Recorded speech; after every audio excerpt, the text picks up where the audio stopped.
Ivavaka isika tokoka. Misaotra sy midera ry mankalaza ny anaranao zahay, ry Andriamanitra Ray sy Zanaka ary Fanahy Masina.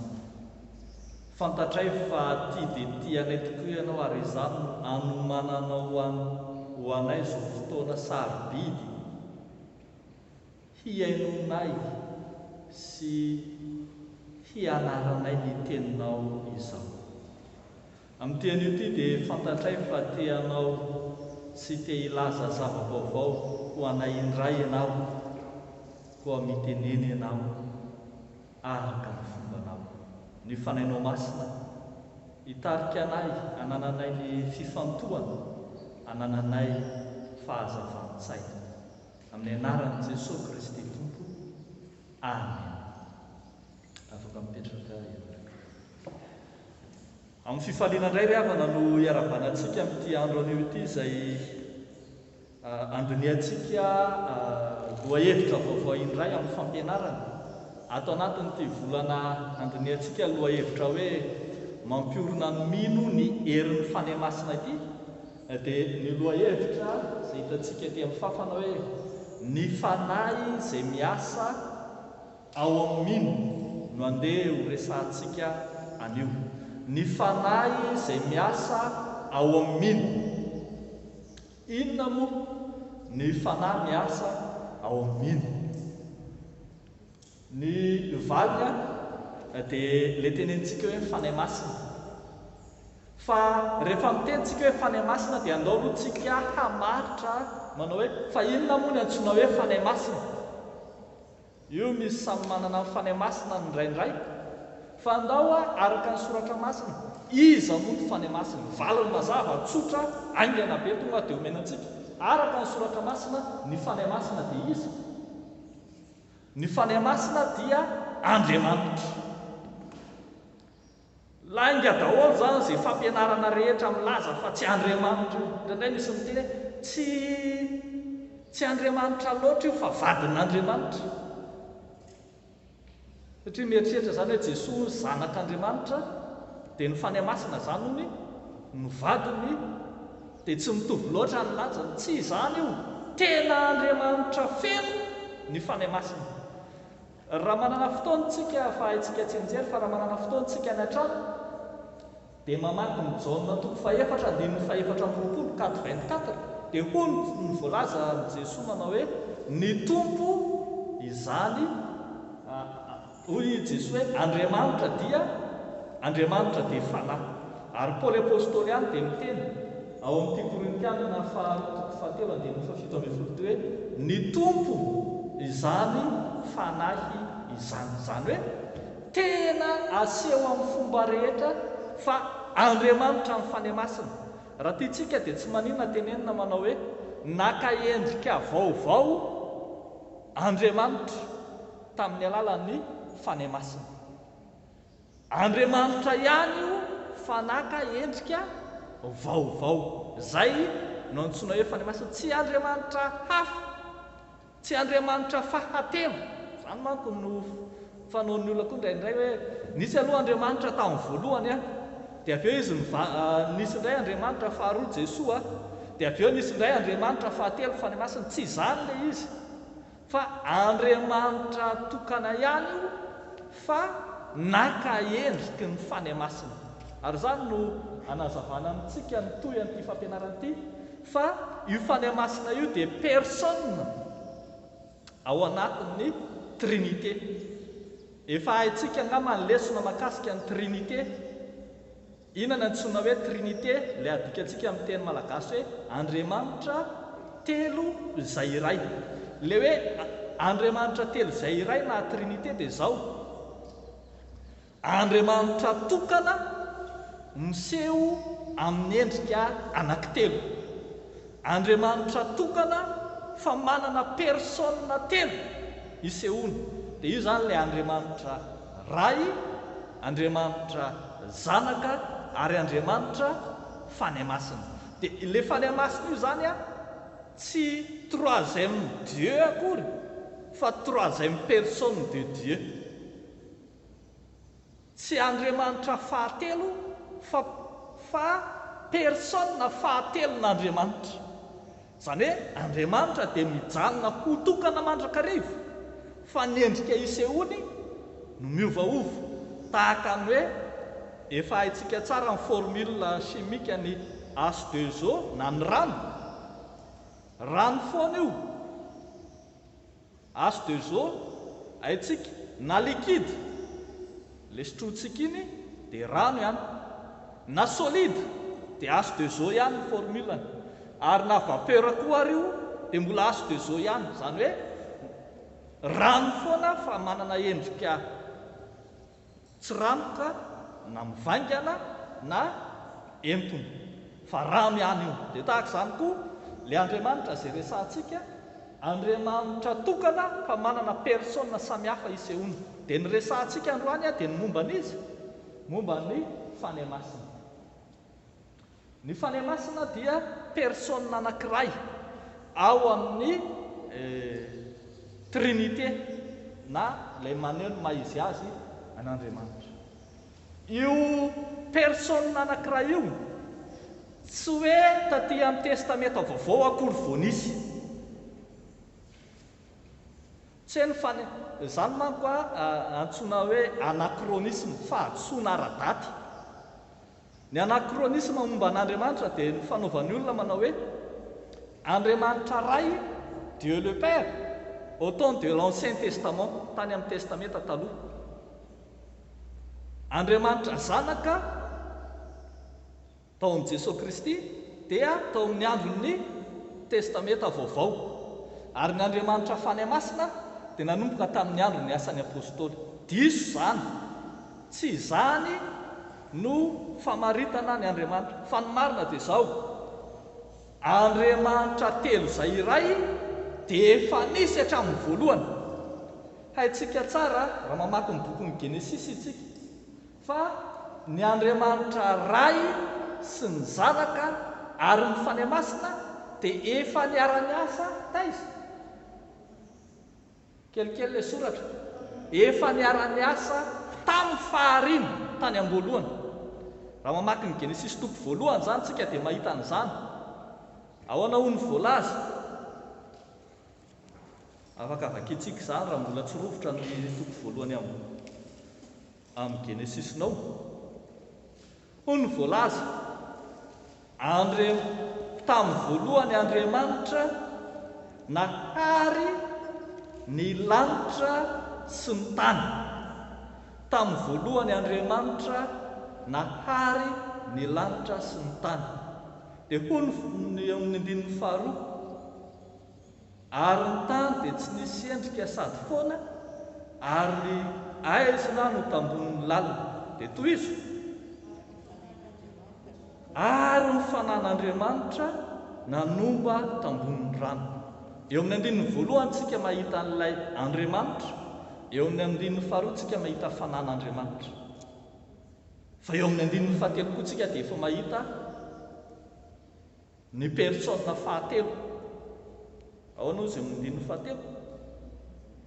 Ary Andriamanitra nanao hoe misy mazava dia nisy ny mazava. Inona ny dikan'izany?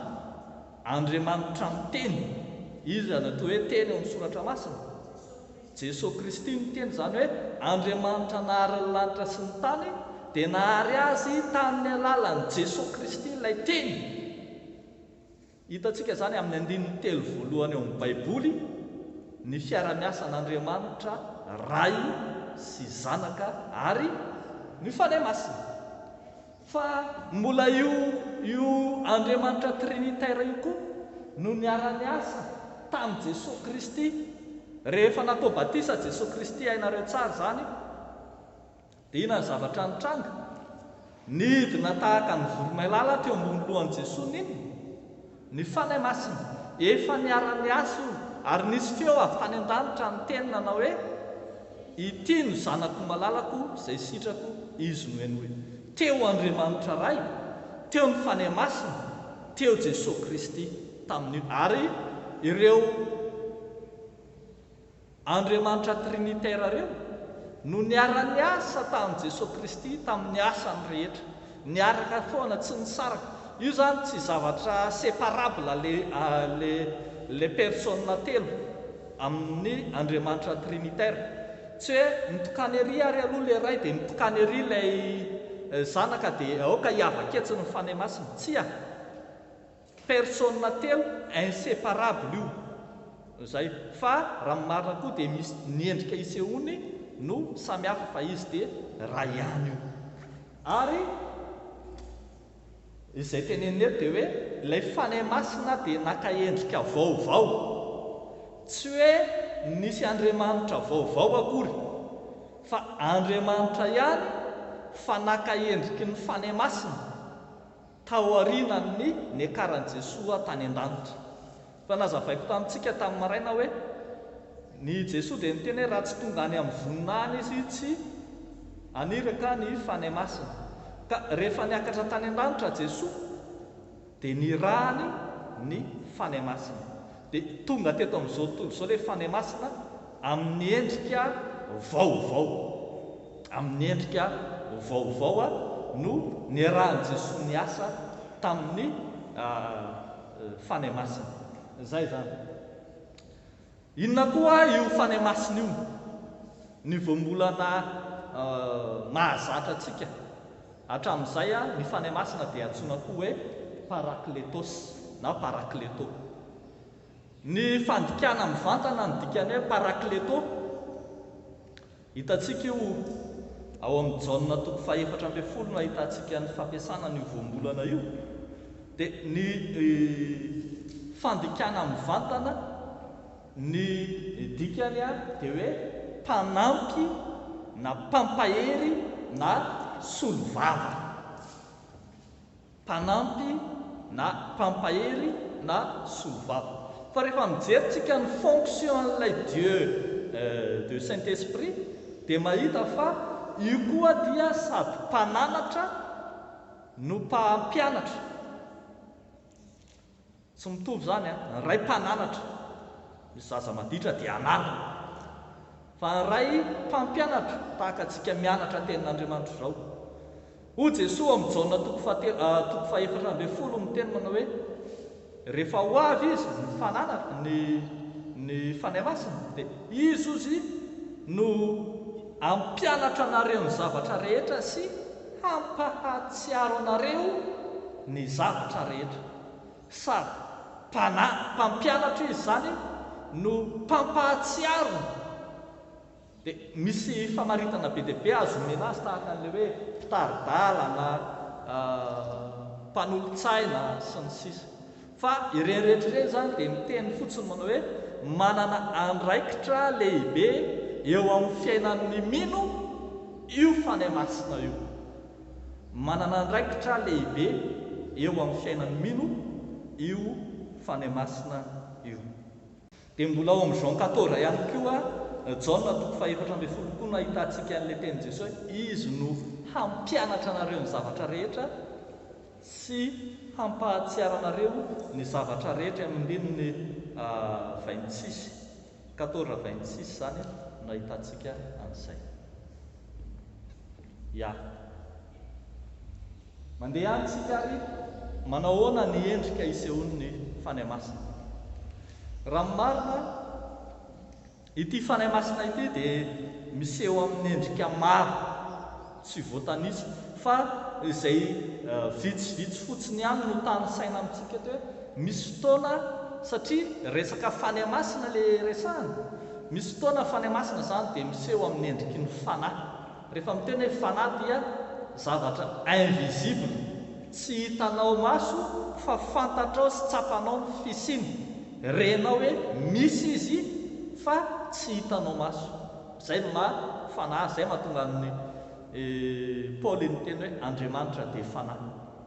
Fa misy fotoana indray izy io hita maso, tahaka ny hoe tamin'i Jesosy Kristy natao batisa dia niseho tamin'ny endrika inona ilay izy? Tamin'ny endrika voromailala.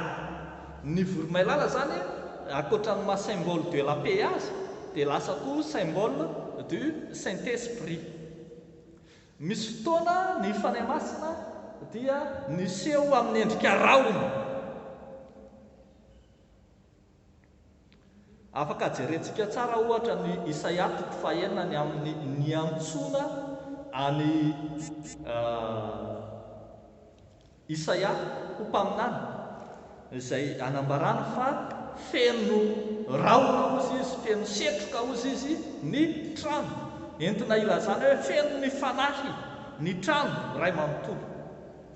Misy fotoana ny fanahy masina rehefa nilatsaka tamin'ny apôstôly, io zao no tena tadiditsika, tamin'ny andron'ny Pentekosta, dia niseho tamin'ny endriny maromaro ny fanahy masina.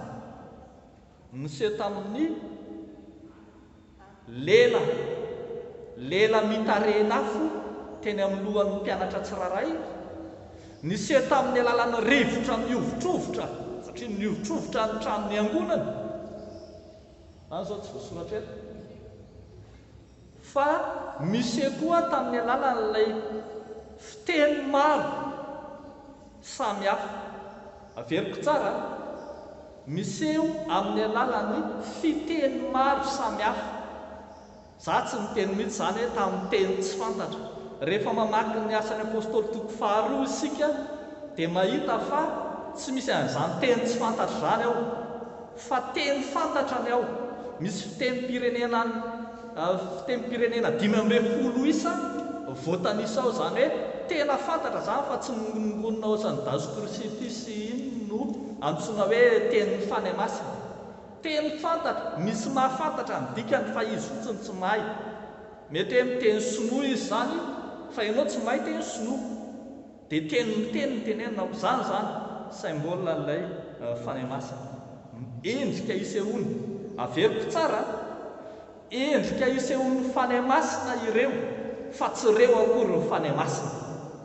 Tsy ilay voromailala naovinanao akory ny fanahy masina, tsy ilay afo naovinanao na ilay setroka na ilay rivotra ny fanahy masina, fa endrika nisehoany fotsiny ihany teo amin'ny mpino ireny rehetrareny. Ohatra fotsiny ireo fa maro be raha mitanisa raha jerena daholo ny endrika isehon'ny fanahy masina ao amin'ny baiboly. Ankoatran'izay dia jerentsika ary fanamariana lehibe, satria ny lohahevitra lehibe izay diniantsika androany dia hoe ny fanahy miasa ao amin'ny olona, dia mariana tsara zany fa ny fanahy zany eno tsara ny fanahy dia miasa izy ao amin'ny olona, ny fanahy dia miasa ao amin'ny olona no iasany fanahy masina.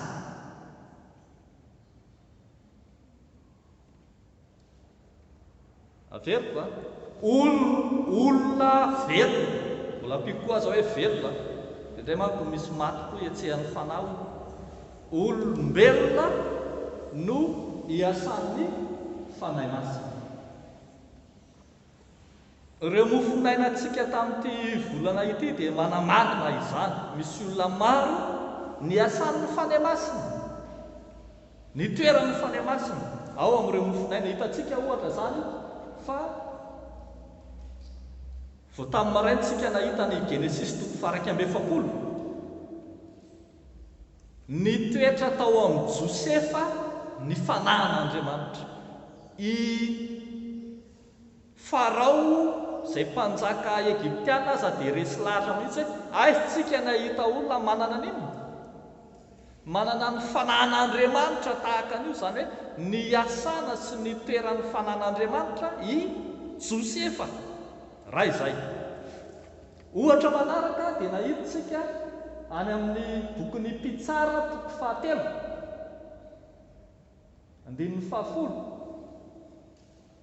ty tondroko ty tao amin'ny Otiniela, azafady latsaka le izy, Otiniela Mpitsara. Tadidinareo iny tantara iny nareo olona mamaky mofinaina daholo. Pasazy fohy kely milaza ny Otiniela ao amin'ny bokin'ny Baiboly iray manontolo fa nasehony tao fa nanonitra 5 fois plus